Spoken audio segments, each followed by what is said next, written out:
आखिर सूर्य पुत्र कर्ण ने भगवान श्री कृष्ण की नगरी द्वारिका पर आक्रमण क्यों किया और इसका परिणाम क्या हुआ। द्वापर युग में ऐसे बहुत ही कम योद्धा थी जो सीधे तौर पर भगवान श्री कृष्ण से युद्ध करने का सामर्थ्य रखते थे, क्योंकि भगवान श्री कृष्ण स्वयं भगवान श्री हरि विष्णु के पूर्ण अवतार थे और इसी कारण श्री कृष्ण असीम शक्तियों के स्वामी थे। अपने असीम शक्तियों से श्री कृष्ण किसी को भी पल भर में समाप्त कर सकते थे। इतना सब कुछ जानते हुए भी सूर्य पुत्र कर्ण द्वारिका पर आक्रमण क्यों किए। आप देख रहे हैं फाइंडोग्राम। तो आइए अपने जिज्ञासा को शांत करते हैं। महाभारत ग्रंथ के अनुसार एक बार सभी कौरव जब वन में विहार कर रहे थे तब उन पर गंधर्वों ने आक्रमण कर दिया। इस युद्ध में गंधर्वों ने सभी कौरवों को पराजित करके दुर्योधन को बंदी बना लिया था। गंधर्वों ने युद्ध में मायावी शक्तियों का प्रयोग किया, जिस वजह से कौरवों को हार का मुंह देखना पड़ा। इस युद्ध में लाखों गंधर्वों ने एक साथ मिलकर कर्ण के धनुष को तोड़ दिया और सूर्य पुत्र कर्ण को इसी कारण युद्ध से पीछे हटना पड़ा। इस युद्ध में कर्ण के पास उनका दिव्य विजय धनुष नहीं था। इसी वजह से कर्ण दिव्यास्त्र का संधान नहीं कर पाए और इसी कारण इनको हार का सामना करना पड़ा। दुर्योधन को गंधर्वों ने कर्ण के सामने ही बंदी बना लिया था, जिसके कारण लोग कर्ण की वीरता पर सवाल उठाने लगे।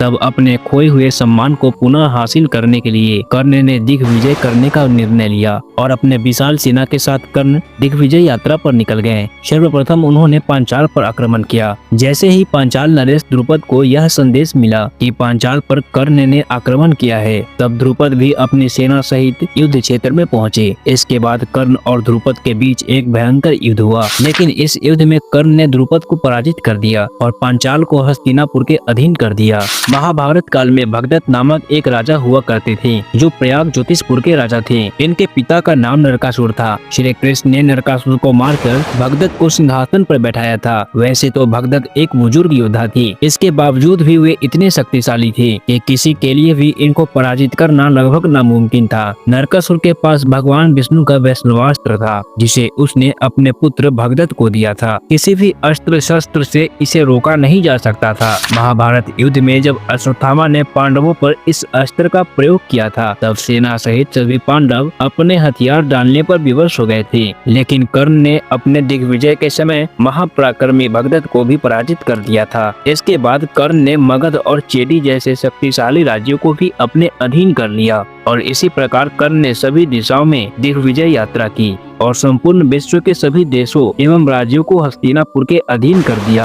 अंत में कर्ण अपनी सेना सहित भगवान श्री कृष्ण की नगरी द्वारका की ओर बढ़ने लगे। एक समय जब कर्ण शिक्षा प्राप्त कर रहे थे, तब लोक कल्याण के लिए उन्होंने अपने गुरु भगवान परशुराम के आदेश पर देवराज इंद्र से युद्ध किया था। इस युद्ध में देवराज इंद्र कर्ण से पराजित हुए थे। इसी वजह से इंद्रदेव अविलंब बलराम जी को कर्ण के दिग्विजय का संदेश सुनाते हैं। इंद्रदेव कहते हैं, हे बलराम, कर्ण दिग्विजय पर निकला है। उसने एक एक करके सभी राजाओं को हराकर उनके राज्यों को हस्तिनापुर के अधीन कर दिया है। उसका हौसला तो देखिए, अब वो कर्ण द्वारिका की ओर आ रहा है। यह बात सुनकर बलराम जी कहते हैं, हम कभी भी हस्तिनापुर की अधीनता स्वीकार नहीं करेंगे। यदि कर्ण अपने सेना सहित द्वारिका के द्वार पर भी पहुंचा, तो मैं उन सभी को यमलोक के द्वार पहुंचा दूंगा। आज पुनः समस्त संसार बलराम के क्रोध को देखेगी। इसके बाद बलराम जी श्री कृष्ण के पास गए और उन्होंने श्री कृष्ण से कहा कि कन्हैया देखो, वह कर्ण अपनी सेना लिए हमारे द्वारिका की ओर आक्रमण करने के लिए आ रहा है। तुम अपना सुदर्शन चक्र उठाओ।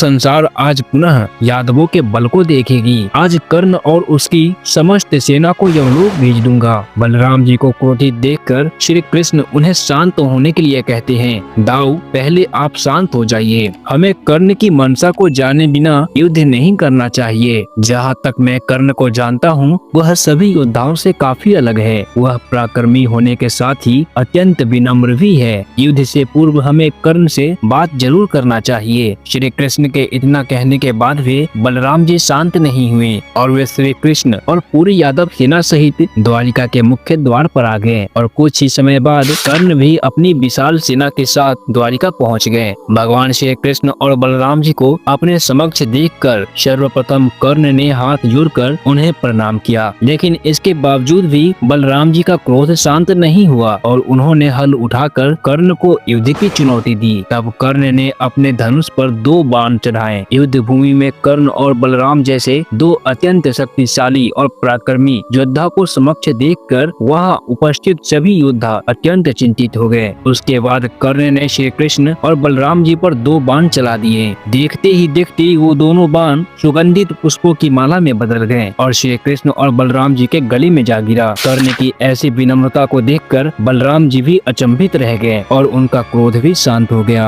इसके बाद कर्ण ने कहा कि हे बलराम, हस्तिनापुर की ओर से मैं दिग्विजय पर निकला हूँ और मैंने चारों दिशाओं के सभी राज्यों को जीता है, लेकिन श्री कृष्ण और आपसे भला युद्ध में कौन जीत सकता है। इसी कारण मैं द्वारिका को जीतने नहीं अपितु संधि करने आया हूँ। इसलिए हे महाबली, कृपया आप हस्तिनापुर की मित्रता स्वीकार करें। जिसके बाद बलराम जी अत्यंत प्रसन्न हुए। उन्होंने कर्ण से कहा, तुम्हारे इस विनम्र स्वभाव से मैं अत्यंत प्रसन्न हुआ, इस वजह से मैं हस्तिनापुर की मित्रता स्वीकार करता हूँ। इसके बाद श्री कृष्ण और बलराम जी ने कर्ण को गले लगाकर उनका स्वागत किया। इसके बाद सूर्यपुत्र कर्ण ने दुर्योधन को गदा युद्ध की शिक्षा देने के लिए बलराम जी से अनुरोध भी की, जिसके बाद दुर्योधन गदा युद्ध में माहिर हो गया था। तो दोस्तों, आज की हमारी जानकारी यहीं समाप्त होती है। आपके अनुसार यदि युद्ध होता तो इसका क्या परिणाम होता? कमेंट बॉक्स में हमें अवश्य बताएं। वीडियो यदि आपको अच्छी लगी हो तो एक लाइक करें, चैनल को सब्सक्राइब करें और ज्यादा से ज्यादा शेयर भी करें। तो मिलते हैं अगली बार एक ऐसी ही खास वीडियो के साथ।